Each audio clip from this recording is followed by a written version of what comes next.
ओम श्री परमात्मने नमः। 15वां अध्याय।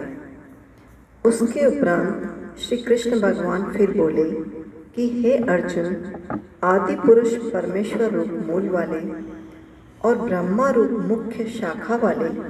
जिस संसार रूप पीपल के वृक्ष को अविनाशी कहते हैं तथा जिसके वेद पत्ते कहे गए हैं, उस संसार रूप वृक्ष को जो पुरुष मूल सहित तत्व से जानता है वह वेद के तात्पर्य को जानने वाला है। हे अर्जुन, उस संसार वृक्ष की तीनों गुण रूप जल के द्वारा बढ़ी हुई एवं विषय भोग रूप कौपलों वाली देव, मनुष्य और तिर्यक आदि योनि रूप शाखाएं नीचे और सर्वत्र फैली हुई है तथा मनुष्य योनि में कर्मों के अनुसार बांधने वाली अहंता, ममता और वासना रूप जड़ें भी नीचे और ऊपर सभी लोकों में व्याप्त हो रही है। परंतु इस संसार वृक्ष का स्वरूप जैसा कहा है वैसा यहाँ विचार काल में नहीं पाया जाता है, क्योंकि न तो इसका आदि है और न अंत है तथा न अच्छी प्रकार से स्थिति ही है। इसलिए इस अहंता, ममता और वासना रूप अति दृढ़ मूलों वाले संसार रूप पीपल के वृक्ष को दृढ़ वैराग्य रूप शस्त्र द्वारा काटकर उसके उपरांत उस परम पद रूप परमेश्वर को अच्छी प्रकार खोजना चाहिए कि जिसमें गए हुए पुरुष फिर पीछे संसार में नहीं आते हैं और जिस परमेश्वर से यह पुरातन संसार वृक्ष की प्रवृत्ति विस्तार को प्राप्त हुई है, उस ही आदि पुरुष नारायण के मैं शरण हूँ। इस प्रकार दृढ़ निश्चय करके नष्ट हो गया है मान और मोह जिनका तथा जीत लिया है आसक्ति रूप दोष जिनने और परमात्मा के स्वरूप में है निरंतर स्थिति जिनकी तथा अच्छी प्रकार से नष्ट हो गई है कामना जिनकी, ऐसे वे सुख दुख नामक द्वंद्वों से विमुक्त हुए ज्ञानी जन उस अविनाशी परम पद को प्राप्त होते हैं। उस स्वयं प्रकाशमय परम पद को न सूर्य प्रकाशित कर सकता है, न चंद्रमा और न अग्नि ही प्रकाशित कर सकता है तथा जिस परम पद को प्राप्त होकर मनुष्य पीछे संसार में नहीं आते हैं वही मेरा परम धाम है। हे अर्जुन, इस देह में यह जीवात्मा मेरा ही सनातन अंश है और वही इन त्रिगुणमयी माया में स्थित हुई मन सहित पांचों इंद्रियों को आकर्षण करता है। कैसे कि वायु गंध के स्थान से गंध को जैसे ग्रहण करके ले जाता है, वैसे ही देहादिकों का स्वामी जीवात्मा भी जिस पहले शरीर को त्यागता है उससे इन मन सहित इंद्रियों को ग्रहण करके फिर जिस शरीर को प्राप्त होता है उसमें जाता है। उस शरीर में स्थित हुआ यह जीवात्मा श्रोत्र, चक्षु और त्वचा को तथा रसना, घ्राण और मन को आश्रय करके अर्थात इन सब के सहारे से ही विषयों को सेवन करता है। परंतु शरीर छोड़कर जाते हुए को अथवा शरीर में स्थित हुए को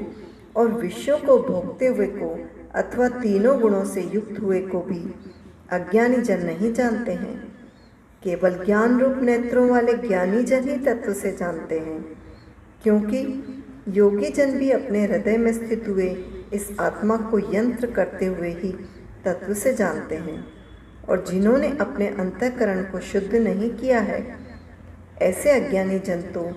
यत्न करते हुए भी इस आत्मा को नहीं जानते हैं। हे अर्जुन, जो तेज सूर्य में स्थित हुआ संपूर्ण जगत को प्रकाशित करता है तथा जो तेज चंद्रमा में स्थित है और जो तेज अग्नि में स्थित है, उसको तू मेरा ही तेज जान। और मैं ही पृथ्वी में प्रवेश करके अपनी शक्ति से सब भूतों को धारण करता हूँ और रस स्वरूप अर्थात अमृतमय चंद्रमा होकर संपूर्ण औषधियों को अर्थात वनस्पतियों को पुष्ट करता हूँ तथा मैं ही सब प्राणियों के शरीर में स्थित हुआ वैश्वानर अग्नि रूप होकर प्राण और अपान से युक्त हुआ 4 प्रकार के अन्न को पचाता हूँ। और मैं ही सब प्राणियों के हृदय में अंतर्यामी रूप से स्थित हूँ तथा मेरे से ही स्मृति, ज्ञान और अपोहन होता है और सब वेदों द्वारा मैं ही जानने के योग्य हूँ तथा वेदांत का कर्ता और वेदों को जानने वाला भी मैं ही हूँ। हे अर्जुन, इस संसार में नाशवान और अविनाशी भी ये दो प्रकार के पुरुष हैं। उसमें संपूर्ण भूत प्राणियों के शरीर तो नाशवान और जीवात्मा अविनाशी कहा जाता है तथा उन दोनों से उत्तम पुरुष तो अन्य ही है कि जो तीनों लोकों में प्रवेश करके सबका धारण पोषण करता है एवं अविनाशी परमेश्वर और परमात्मा ऐसे कहा गया है क्योंकि मैं नाशवान जड़ वर्ग क्षेत्र से तो सर्वथा अतीत हूँ और माया में स्थित अविनाशी जीवात्मा से भी उत्तम हूँ। इसलिए लोक में और वेद में भी पुरुषोत्तम नाम से प्रसिद्ध हूँ। हे भारत,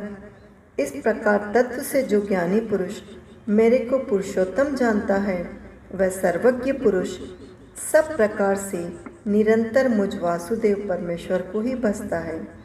हे निष्पाप अर्जुन, ऐसे ये अति रहस्य युक्त गोपनीय शास्त्र मेरे द्वारा कहा गया, इसको तत्व से जानकर मनुष्य ज्ञानवान और कृतार्थ हो जाता है, अर्थात उसको और कुछ भी करना शेष नहीं रहता। इति श्रीमद् भगवत गीता रूपी उपनिषद एवं ब्रह्म विद्या तथा योग शास्त्र विषय श्री कृष्ण और अर्जुन के संवाद में पुरुषोत्तम योग नामक 15वां अध्याय संपूर्ण हुआ। इस अध्याय में भगवान ने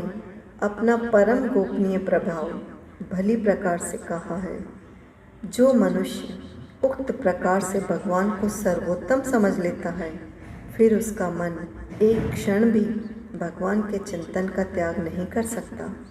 क्योंकि जिस वस्तु को मनुष्य उत्तम समझता है उसी में उसका प्रेम होता है और जिसमें प्रेम होता है उसी का चिंतन होता है। अतएव सबका मुख्य कर्तव्य है कि भगवान के परम गोपनीय प्रभाव को भली प्रकार समझने के लिए नाशवान क्षण भंगुर संसार की आसक्ति का सर्वथा त्याग करके एवं परमात्मा के शरण होकर भजन और सत्संग की ही विशेष चेष्टा करें। हरे नमः, हरे नमः, हरे नमः।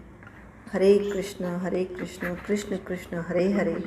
हरे राम राम राम हरे हरे। हरे कृष्ण।